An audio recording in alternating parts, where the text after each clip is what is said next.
Good morning student. आप सभी लोगों का संकल्प एकेडमी में स्वागत है। आज हम लोग कक्षा 10 में प्रश्नावली 7 को स्टार्ट करने जा रहे हैं। सभी लोग ध्यान से देखिए कैसे इसमें हल किया जाएगा। सबसे पहले इसमें कुछ परिभाषाएं हैं, उसको नोट करते हैं। देखिए, पहली परिभाषा, जैसे हमको इस चैप्टर का नाम है निर्देशांक ज्यामिति, तो निर्देशांक ज्यामिति किसे कहते हैं इसके बारे में अध्ययन करेंगे। देखिए, निर्देशांक ज्यामिति, इसका इंग्लिश मीनिंग होता है कोऑर्डिनेट ज्योमेट्री।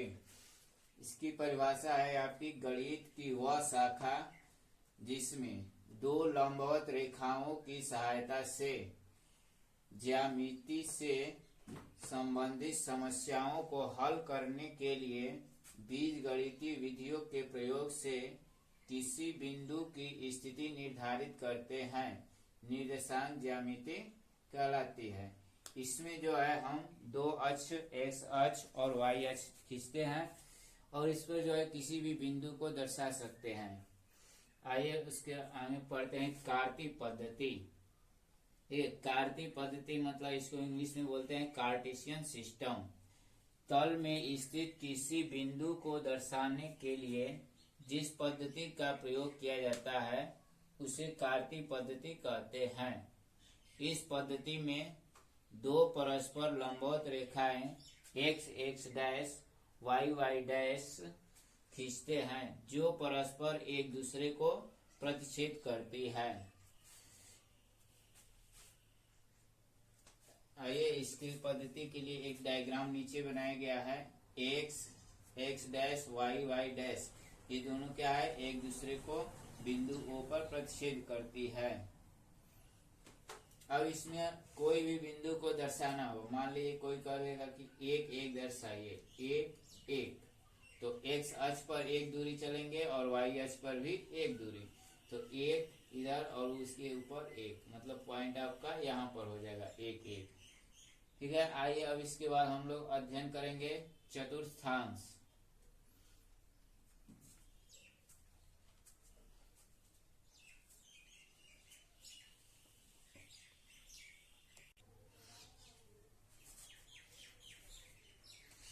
अब हम लोग जो है चतुर्थांश के बारे में पढ़ेंगे कि चतुर्थांश क्या होता है। देखिए, परिभाषा के अनुसार हो जाएगा आपका एक्स अक्ष और वाई अक्ष का प्रतिच्छेद समतल को चार भागों में विभाजित करता है। इन चारों भागों को चतुर्थांश कहते हैं। तो सबसे पहले हम एक्स अक्ष को खींचेंगे, इसके बाद वाई अक्ष, एक्स एक्स डैश और वाई वाई डैश, और जहां काट रहा है इसको ओ। ठीक है, तो एक बार और परिभाषा नोट कर लीजिए। एक्स अक्ष और वाई अक्ष का प्रतिच्छेद बिंदु समतल को चार भागों में विभाजित करता है। देखिए, एक्स अक्ष ये हो गया है, वाई अक्ष, इसका प्रतिच्छेद बिंदु O इस प्लेन को क्या कर रहा है, चार भागों में डिवाइड कर रहा है। तो इन चारों भागों को चतुर्थांश कहते हैं।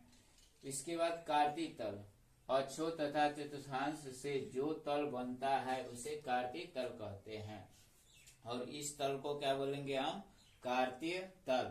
इसके साथ अक्ष भी रहेगा और चतुर्थांश, दोनों को मिला देंगे तो कार्तीय तल का निर्माण होगा।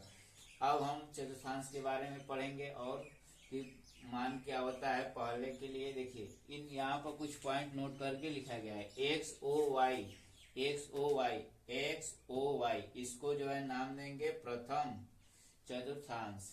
इसके बाद इसको जो है द्वितीय, फिर नीचे वाला इसके तृतीय और लास्ट वाला चतुर्थ। प्रथम द्वितीय तृतीय चतुर्थ। अब इसमें कुछ मान होते हैं, जैसे मान लीजिए कोई पॉइंट हो गया 4,4, 4,4, मतलब इसके मान क्या है, दोनों मान क्या है, प्लस प्लस है। देखिए, पहले वाले मान को क्या बोलते हैं, भुज, और दूसरे वाले मान को कोटि। पहले वाले मान को भुज और दूसरे वाले मान को कोटि भी बोला जाता है। तो इसमें जब दोनों मान प्लस प्लस होंगे तो वो कौन से चतुर्थांश में जाएगा, पहले वाले में। किसमें जाएगा, पहले वाले में। यदि पहला वाला मान माइनस और दूसरा वाला मान प्लस हो गया तो उसको बोलेंगे द्वितीय चतुर्थांश। इसमें ध्यान देना है कि आप लोग को सबसे पहले एक्स अक्ष पर चलना है और बाद में वाई अक्ष। जैसे मान लीजिए 4,4 को दर्शाना है तो एक्स अक्ष पर 4 कदम बढ़ेंगे, इसके बाद उसी के लंबवत वाई अक्ष पर 4 कदम बढ़ना है। ठीक है, इसके पॉइंट को दर्शाते हैं कुछ।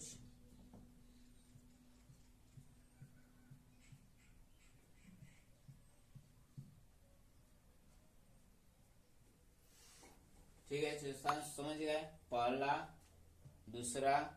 अब तीसरा देखिए, जब दोनों मान माइनस माइनस हो, जैसे कोई कहे -2 और -3 को दर्शाइए, तो -2 और -3, -2 और -3, इसमें देखिए दोनों मान क्या है, माइनस माइनस है, तो ये कौन से चतुर्थांश में जाएगा, तृतीय में। इसके अनुसार अब ध्यान देंगे, तृतीय में जाएगा ये। अब इसमें सबसे पहले एक्स अक्ष पर चलना है, तो देखिए एक्स अक्ष पर -2, तो -2 किधर होता है, बाएं साइड होता है, तो 1 2 -2 हो गया। और नीचे -3 नीचे, तो ठीक इसी के लंबवत नीचे की तरफ, माइनस है तो नीचे की तरफ, यही प्लस होता है तो ऊपर की तरफ, मतलब माइनस प्लस किस में चला जाता है, दूसरा में। तो ये दोनों माइनस माइनस है तो तीसरा में, तो 1 2 3 आपका पॉइंट यहाँ पर मिल जाएगा, -2, -3। अब एक और पॉइंट देखते हैं, चतुर्थांश में क्या होगा, प्लस माइनस। मान लीजिए 4, -2 को दर्शाना है, तो 4 एक्स अक्ष पर पहले 4 कदम चलेंगे प्लस दिशा में, मतलब दाहिने साइड 1 2 3 4। अब इसके बाद माइनस दिया है तो नीचे की तरफ 1 और 2, कहाँ पे, यहाँ पर पॉइंट बना लेंगे। इस तरह से आप पॉइंट भी दर्शाना जान गए। और देखिए कोई कभी कभी दे देगा कि 4, 0 को दर्शाइए, तो 4, 0, तो यहाँ पर एक्स अक्ष चलना है और वाई अक्ष पर क्या कहे, 0। मान लीजिए एक्स 4, 0 को ही दर्शाने को कह रहा है। ठीक है, तो 4, 0 एक्स अक्ष पर 4 कदम चलना है, 1 2 3 4। और वाई अक्ष पर 0, देखिए वाई अक्ष पर 0 मतलब न ऊपर जाना है न नीचे, मतलब आपका पॉइंट कहाँ मिलेगा, केवल एक्स अक्ष पर ही है। तो यहाँ एक्स अक्ष पर बिंदु के निर्देशांक जब लिखेंगे तो x, 0, x का जो मान होगा उसी को लिखा जाएगा। तो यहाँ का निर्देशांक हो जाएगा 4, 0। यदि माइनस दर्शाना होगा, -4, 0, तो इसके बाएं साइड में आ जाएंगे, 1 2 3 4, -4 और 0 है तो मतलब इसी पर रहेंगे आप, एक्स अक्ष पर ही। अब वाई अक्ष पर स्थित किसी बिंदु को दर्शाना है, मान लीजिए 0, y, तो यदि y का मान दे दिया 5 या 3, 0, 3 ही दर्शाना है। तो देखिए 0, 3, तो एक्स अक्ष पर सबसे पहले चलना है, तो एक्स अक्ष पर क्या करना है, 0, तो 0 है तो मतलब केंद्र पर ही रहेगा, मतलब एक दूसरे को जहां काटा है, इसका निर्देशांक क्या होता है आपका, 0 0। यदि केंद्र का निर्देशांक या मूल बिंदु भी इसको बोलते हैं। ठीक है, जहां दोनों अक्ष कहेगा तो उसको मूल बिंदु। तो मूल बिंदु का निर्देशांक क्या हो जाएगा आपका, 0, 0। तो आपको 0, 3 दर्शाना है, तो 1 2 3। अब इसमें जो है एक्स अक्ष पर नहीं चलना है, दाएं बाएं कुछ नहीं दिया है मान, 0, 3। ठीक है, मतलब y अक्ष पर कोई भी पॉइंट को दर्शाना होगा तो उसमें क्या कर लेंगे, x का मान 0 कर लेंगे, इसके बाद y का मान लिख लेंगे, तो y लिखा गया, y अक्ष पर स्थित बिंदु 0, y। इस तरह से आप लोग बिंदु को दर्शाना चतुर्थांश के बारे में अध्ययन कर चुके हैं। अब इसके बाद हम लोग दो बिंदुओं के बीच की दूरी के लिए सूत्र लिखेंगे, फिर मध्य बिंदु के निर्देशांक के लिए सूत्र क्या होगा।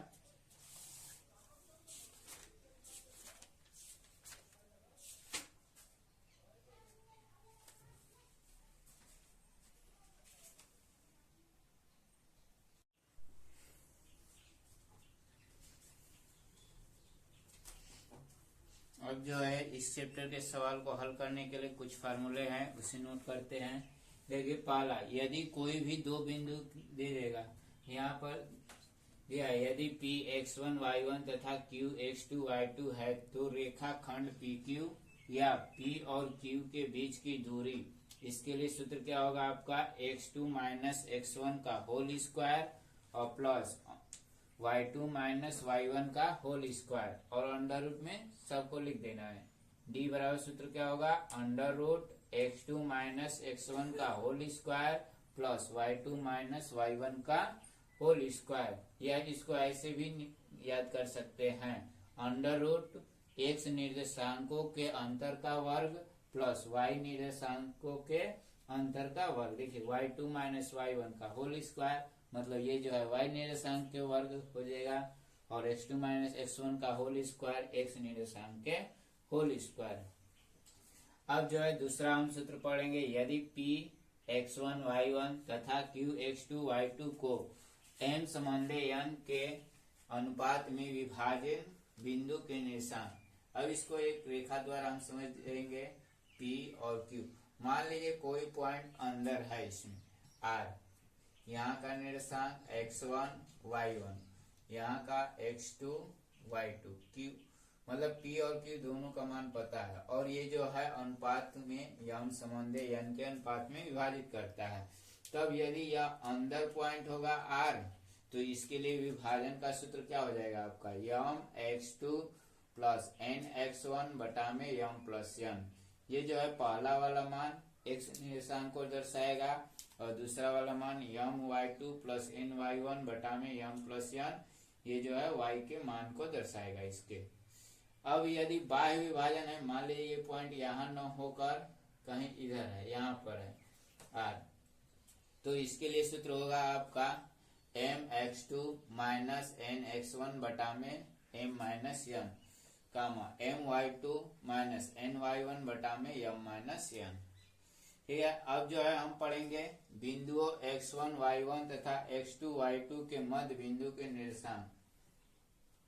मतलब कोई भी दो बिंदु दे देगा तो उसके बीचों बीच निर्देशांक क्या होगा, उसे किस सूत्र की सहायता से निकालेंगे। तो उसके लिए सूत्र है दोनों का योग बटा में 2, कामा y1 प्लस y2 बटा में 2, या इसको ऐसे भी कर सकते हैं, x निर्देशांक का योग बटा में 2, कामा y निर्देशांक के योग बटा में 2, या इसको गणितीय रूप में व्यक्त करेंगे तो x1 प्लस x2 बटा में 2, कामा y1 प्लस y2 बटा में 2। देखिए x1 y1, जैसे मान लीजिए p के निर्देशांक हो गए x1 y1 और q के निर्देशांक x2 y2, तब इसके मध्य बिंदु के निर्देशांक पूछेगा तो आपको सूत्र हो जाएगा x1 प्लस x2 बटा में 2, कामा y1 प्लस y2 बटा में 2।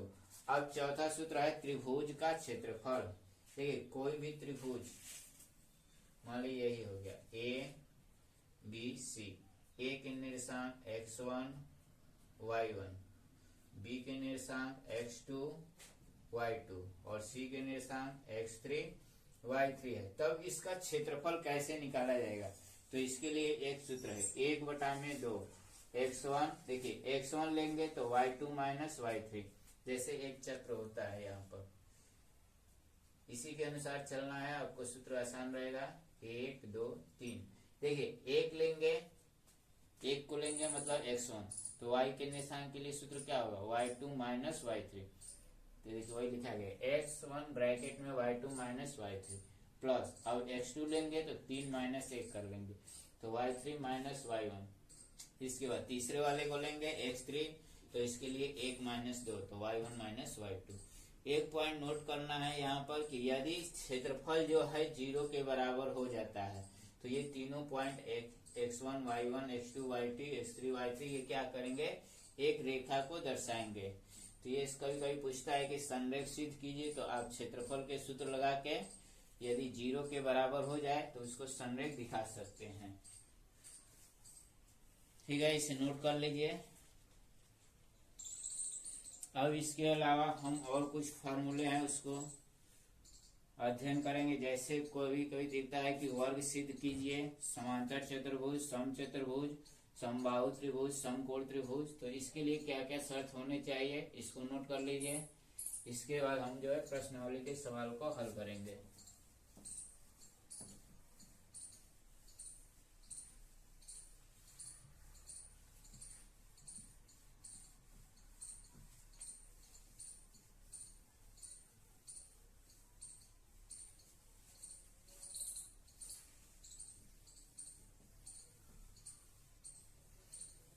चलिए अब हम जो है सबसे पहले त्रिभुज,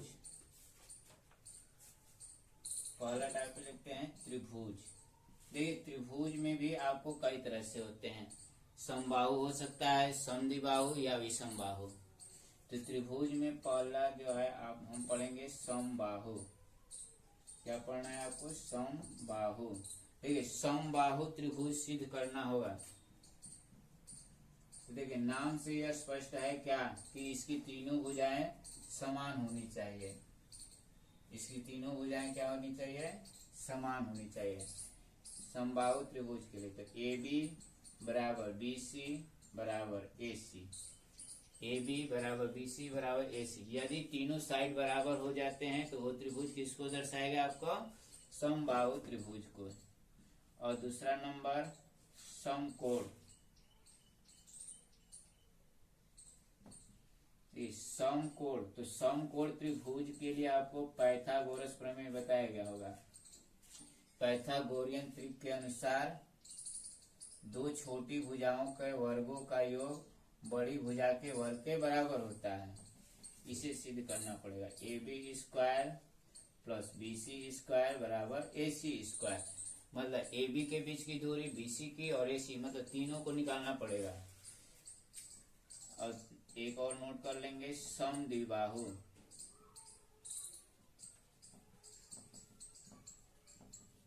समद्विबाहु त्रिभुज।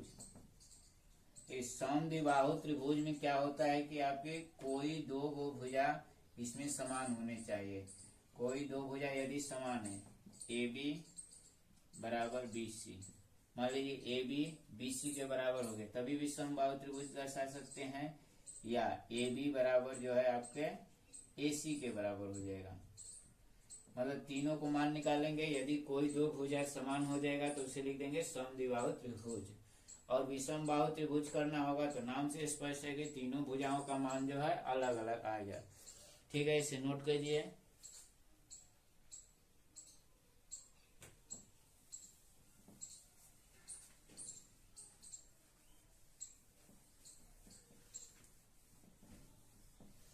अब अगले हम पढ़ेंगे चतुर्भुज के बारे में। चतुर्भुज, नाम से स्पष्ट है कि चार भुजा होने चाहिए। तो चतुर्भुज भी कई तरह के हैं, वर्ग है, आयत है, समांतर चतुर्भुज, सम चतुर्भुज। ठीक है, तो सबसे पहला हम चर्चा करेंगे वर्ग। देखिए वर्ग, वर्ग किसे कहेंगे? मतलब जिसकी चारों भुजा बराबर हो और उसके साथ में विकर्ण भी बराबर होने चाहिए। तो कोई भी वर्ग दिखाने के लिए आपको क्या क्या चाहिए? A B B C C D. तो सबसे पहले वर्ग के लिए आप क्या करेंगे? ए बी बराबर बी सी बराबर, ए बी बराबर बी सी बराबर क्या दर्शाएंगे? सी डी बराबर ए डी। मतलब A B B C C D A D या डी ए, ये चारों भुजाएं समान होनी चाहिए। और इसके अलावा एक और शर्त आपको पूरा करना पड़ेगा विकर्ण का। ए सी बराबर बी डी, ए सी बराबर क्या लाना पड़ेगा? B D.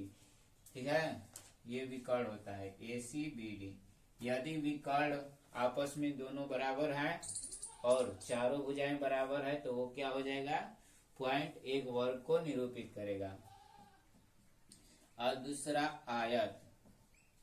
दूसरा क्या पढ़ेंगे हम? आयत। देखिए आयत में आपको क्या क्या चाहिए? देखिए आयत की परिभाषा होता है जिसकी सम्मुख भुजाएं बराबर हो और विकर्ण भी बराबर होने चाहिए। तो यहाँ पर सम्मुख भुजाएं क्या है? ए बी बराबर सी डी दर्शाना पड़ेगा आपको। ए बी बराबर सी डी। और क्या दर्शाना पड़ेगा? ए बी सी बराबर ए डी। ये भी तो सम्मुख भुजा है। और इसके साथ में विकर्ण, तो विकर्ण कौन कौन से हैं आपके? ए सी और बी डी। इतना शर्त पूरा कर देगा तो आपको क्या हो जाएगा? ये आयत बन गया। अब तीसरा सम चतुर्भुज। देखिए सम चतुर्भुज सिद्ध करने के लिए आपको क्या लाना पड़ेगा? इस सम चतुर्भुज की परिभाषा होती है कि जिसकी चारों भुजाएं बराबर हो लेकिन विकर्ण बराबर नहीं होने चाहिए। विकर्ण क्या हो? बराबर न हो। तो सम ए बी बराबर बी सी बराबर सी डी बराबर ए डी या डी ए। और विकर्ण विकर्ण जब निकालेंगे AC नॉट इक्वल BD, लिखेंगे AC नॉट इक्वल BD। और चौथा टर्म आएगा आपका समांतर चतुर्भुज।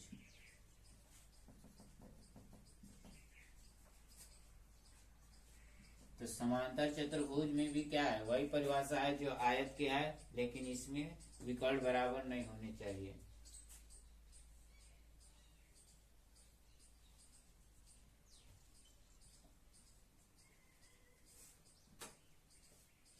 लिखेंगे AB बराबर CD और AD बराबर BC। ये समूह भुजाएं दोनों समान हो गई। और विकर्ण जो है ये BD और AC क्या होने चाहिए, समान नहीं होने चाहिए। तो लिख लीजिएगा AC नॉट इक्वल BD। इस तरह से चतुर्भुज और त्रिभुज से संबंधित पॉइंट को सिद्ध करने के लिए ये शर्त को पूरा करना चाहिए। जो शर्त को पूरा करेगा उसी को लिख देंगे कि समचतुर्भुज है, कि वर्ग है, कि आयत है, कि त्रिभुज है। ठीक है, इसको नोट कर लेंगे।